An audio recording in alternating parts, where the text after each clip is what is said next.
বাংলাদেশ জামায়াতে ইসলামীর কেন্দ্রীয় secretary general ও সাবেক সংসদ সদস্য অধ্যাপক মিয়া গোলাম পরোয়ার বলেছেন, ২৮ অক্টোবরে ঢাকায় পল্টনের সমস্ত খুনের মাস্টার মাইন্ড শেখ হাসিনা। তার নির্দেশে লগি বৈঠা দিয়ে ৭ জনকে পিটিয়ে সাপের মতো করে হত্যা করেছিল। তারা মৃতদেহের উপর দাঁড়িয়ে নাচানাচি করেছিল। খুনি হাসিনার নির্দেশে লগি বৈঠা দিয়ে হত্যার পর বাংলাদেশ তার গণতন্ত্রের পথ হারিয়ে ফেলে। তার নির্দেশে লগি বৈঠা দিয়ে ৭ জনকে পিটিয়ে সাপের মতো হত্যা করে তাদের মৃত দেহের উপরে দাঁড়িয়ে নাচানাচি করেছিল। সেই দিন থেকে এই ২৪ সালের ৫ই আগস্ট প্রায় ১৭-১৮ বছর ইতিহাসের কালো যুগ আমরা পার করেছি। ৯০-এর গণ অভ্যুত্থানের পর বাংলাদেশের রাজনীতি গণতন্ত্রের পথে যে অভিযাত্রা শুরু করেছিল, ২৮ অক্টোবরে খুনি হাসিনার নির্দেশে লগি বৈঠার হত্যাকাণ্ড দিয়েই বাংলাদেশ তার গণতন্ত্রের পথ হারিয়ে ফেলেছে। গোলাম পরোয়ার আরো বলেন, সব কিছুকে ধ্বংস করে দিয়ে এক ব্যক্তি, এক দল, এক পরিবারের হাতে কর্তৃত্ববাদী শাসনের জন্য একটি ফ্যাসিবাদ পয়দা হয়েছিল। আমাদের গণতান্ত্রিক অধিকার ছিল না, আমাদের ভোটাধিকার ছিল না। হাজার হাজার মানুষকে হত্যা করেছে। ভাত, কাপড়, শিক্ষা, চিকিৎসা, বাসস্থানের মতো মানুষের মৌলিক মানবীয় প্রয়োজন, আর্থসামাজিক অবস্থা সব কিছুকে ধ্বংস করে দিয়ে এক ব্যক্তি, এক দল, এক পরিবারের হাতে কর্তৃত্ববাদী শাসনের জন্য একটি ফ্যাসিবাদ পয়দা হয়েছিল।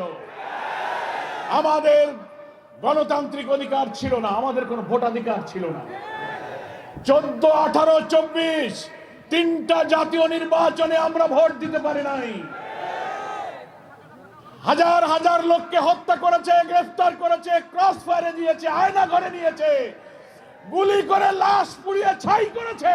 নেতা কর্মীদের উদ্দেশ্যে বলেন, আপনারা ষড়যন্ত্র টের পাচ্ছেন। আওয়ামী লীগের লোকেরা যে ভাষায় কথা বলতো, ঠিক সেই ভাষায়, সেই আওয়ামী স্টাইলেই আমাদের বিরুদ্ধে কথা বলা শুরু হয়ে গেছে। শেখ হাসিনা বিনা ভোটে ক্ষমতায় থাকার জন্য, দেশ থেকে ইসলামের নাম মুছে দেওয়ার জন্য আমাদের সব আন্দোলন সংগ্রামকে তছনছ করে দিয়েছিল। সারা দেশে সব অফিস বন্ধ করে দিয়েছিল। আমাদের লাখ লাখ নেতাকর্মীকে গুম, খুন ও কারাগারে আটক করেছিল। আয়না ঘরে নিয়েছে, রিমান্ডে নিয়েছে। এই সাতক্ষীরার হাজার হাজার কর্মীকে কারাগারে রুদ্ধ করা হয়েছিল। এই সাতক্ষীরা ৪৮ জন ইসলামী আন্দোলনের কর্মীকে শহীদ করা হয়েছে। আলেম ওলামা, বাংলাদেশের সবচেয়ে নির্যাতিত জনপদ হলো সাতক্ষীরা। এই সাতক্ষীরায় ইসলামী আন্দোলন করার অপরাধে আমাদের নেতা কর্মীদের বাড়িঘর বুলডোজার দিয়ে ভেঙে গুঁড়া করে দেওয়া হয়েছে। দুনিয়ার কোন ইতিহাসে রাজনৈতিক প্রতিপক্ষকে দমন করার এই বর্বর নিষ্ঠুর নজির কোথাও খুঁজে পাওয়া যায় না।